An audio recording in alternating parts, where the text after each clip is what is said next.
And we are back with Charlie Murphy. How's it going, Charlie? Murphy. I'm getting drunk on your stout, man. Are you enjoying the stout? Some Tom Green stout. Yeah, we're drinking some beers tonight. This is amazing, good. Man. Yeah, thanks for. This is the first time people in America have really tried the beer, actually. Really? Yeah. Man, well, you are talented, man. I didn't actually. Funny guy. I thought you might play a guitar or something, but you got Tom Green stout. Yeah, I didn't actually make it awesome. Myself. It was made by this brewery in my hometown. Come on, man. Don't ruin it for me, man. Hometown in Ottawa, Canada. You do a lot of shows up in Canada? Yes. I've been to Ottawa about twice, though. I've been, the other cities more. Yeah. You've been to Ottawa. Yeah. No one goes to Ottawa. I've been there twice. Yeah. To Ottawa. I like it up there. Yeah. I had coffee with your brother the other day. Really? Yeah, I was. I mean, in L.A.? In L.A., yeah. You went to the Coffee Bean or whatever? Yeah. That's where you was at? Yeah, he didn't see me, but I walked into the. I've never met him before, but and this is the first time we're meeting too. But I walked into the Coffee Bean, and he was standing there pouring his coffee, and I was making a coffee, and I said, "Wow, there's Eddie Murphy," and then he walked out the door. But I've been telling everybody they had coffee with him. You shared a moment. You did if you always within 6 feet of each other, Did you take a sip of your coffee before you walked out the door? Yeah, I just had. You had coffee with him. Yeah, you did. Yeah, exactly. Yeah. So how's touring going? Is it? Oh, it's going great, man. We just came from Tampa, and this week we're in town to do the New York Comedy Festival, and it's been the job, We've been having a lot of fun, going all over the place and doing good comedy. But I'm glad to be in New York, man. Yeah. When I started doing stand-up again 4 or 5 years ago, I read your book because I know Chris Millis, who's who helped you write the book. Right. And that was a lot of great stories in there. Has it been fun just getting out on the road? I'm almost ready to write another book, man, because so many things have happened since the time I wrote that one. It's been a ball, man. Yeah. I learned a lot of things. Just the job I have, the job we have, has taught me a lot of things. Well, you've been doing it for 2 decades. Yeah. Because I've been a person that's, as far as excess is concerned or whatever, it was so many things that I lusted for in life that doing stand-up delivered to me. And I was wow, I could do this now? And then you realize that you really didn't want to, that's not really you. You know what I mean? Yeah. So you found yourself. I don't know if I want to call it found myself, but I found out a lot of things that, that I may have thought I wanted to do, I no longer want to do. Well, that's like, for instance, trial and error. I don't go to strip clubs no more. Really? Now, before I started doing stand-up, going to the strip club was a totally different experience. In the beginning, it was you just one of the guys in the crowd. Now, with this added to it, you're almost more. People are looking at you as much as they're looking at the stripper. Or the girls are all on you and all of that, and you want that. Till you get a doodle stain on your shirt, on your pants, on your pants leg, That happened to me once, man. I had it right on my knee, man. Yeah. And after that, I was like, wow, you got what you wanted, man. But look what happened after you get that kind of, that drives it home. Right. That it's not all that glamorous. Do you think you're the first one to get the doodle stain on his knee? I don't think so. I think a lot of guys can tell that story, but they don't have as much heart as me, so they keep it to themselves, but that happened. I was talking to Chris today, actually, and you told me to ask you about the time you got snowed in Buffalo at Rick James's place. Chris Rock? No, Chris Millis, your friend. Chris Millis, yeah. Okay. Yeah. Snowed in at Buffalo. That was awesome, man. Yeah, snowed in at Rick James's place. I would do that again right now. Those stories on Chappelle's show are true, then? All the Rick James stories? Yes, but I'm going to tell you this, man. You cannot ever discount the performance that Dave Chappelle. That's what made it funny. The story by itself is, but he made it ba-boom, Yeah, definitely.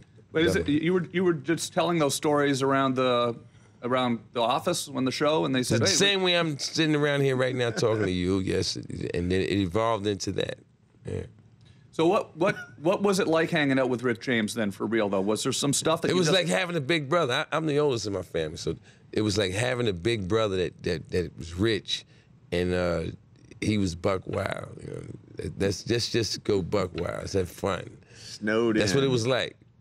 Yeah. It was different. It was a different time, right? The 80s, it was just, there was more. Oh, it was a whole different New York, man. This is before Giuliani and the whole Disneyland thing we got going on down there in Times Square.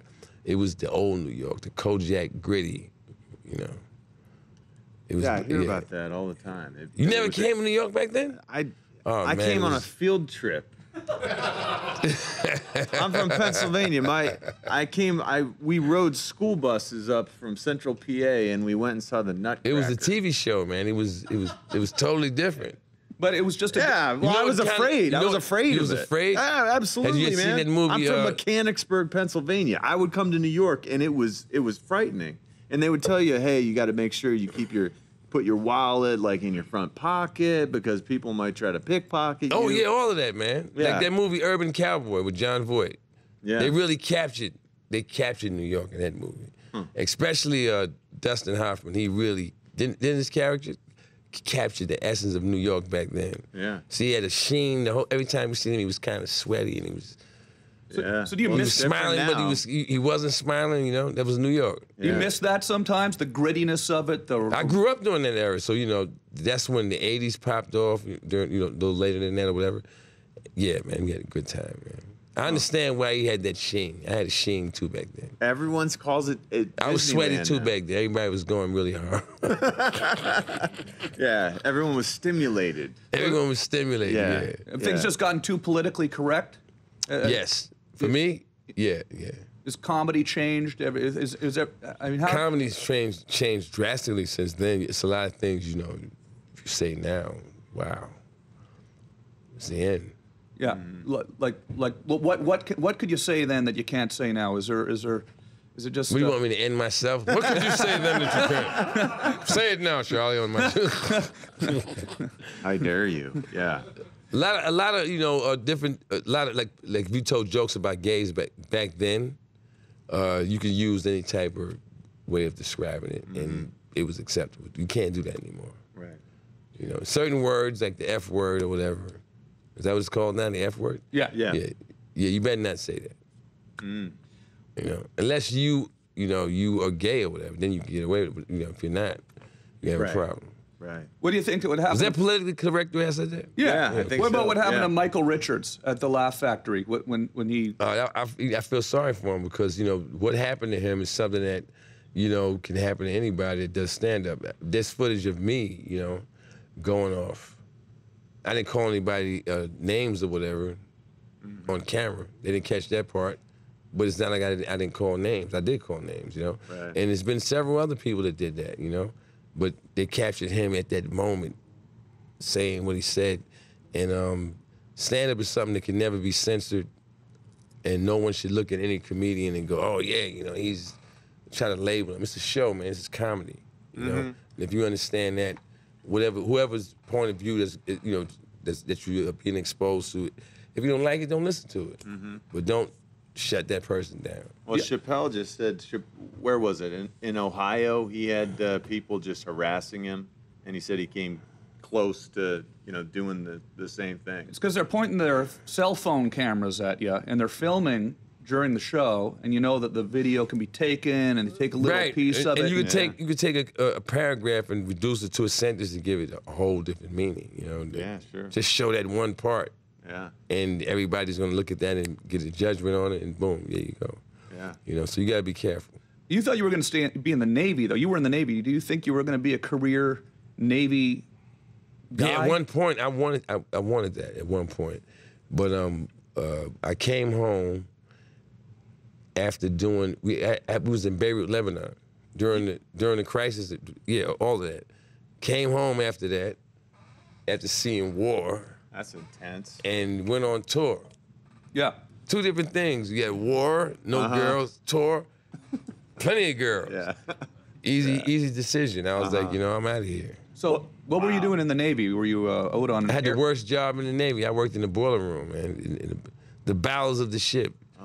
You know, seeing sunlight once a day. Saddled with that. I mean, I chose it. you chose the boiler room. because listen, man, I was messing up in life so much at that point before I went in the military that when I got through boot camp and they gave you the book with all the different job qualifications, this word engineer jumped out. Your test scores are high enough for you to go study this. And it was more than one word, but the word engineer was in there. And I called my mother up and said, Mommy, guess what? I don't even have to go to college. I'm gonna be an engineer. She said, oh, I'm so proud of you, baby. Cut to me in the boiler room. Is it true? Did you get out of the Navy when when your brother's career took off and you wanted to start working with him? Was it true that Strom Thurmond got you out of the Navy? I was short anyway. What happened was he threw a party. I only had like 3 months left or something. He threw a party, and he wanted my brother to work at the party. My brother said, oh yeah, I work at the party, help my brother out. He wants to get an early release. We got the early release, and then they canceled the party. Yeah. So I didn't have to get, he didn't have to do the show or nothing. Right. Okay, well, then Strom Thurmond died after that, so nobody could be prosecuted. All right, we'll be back with Charlie Murphy. Give us a call if you want to talk to Charlie Murphy at 888-936-8822. We want to take some calls? We can take some calls. Let's do it. Let's take some calls. We'll be back in a minute. The Artie Lange Show, weeknights on Audience, only on DirecTV.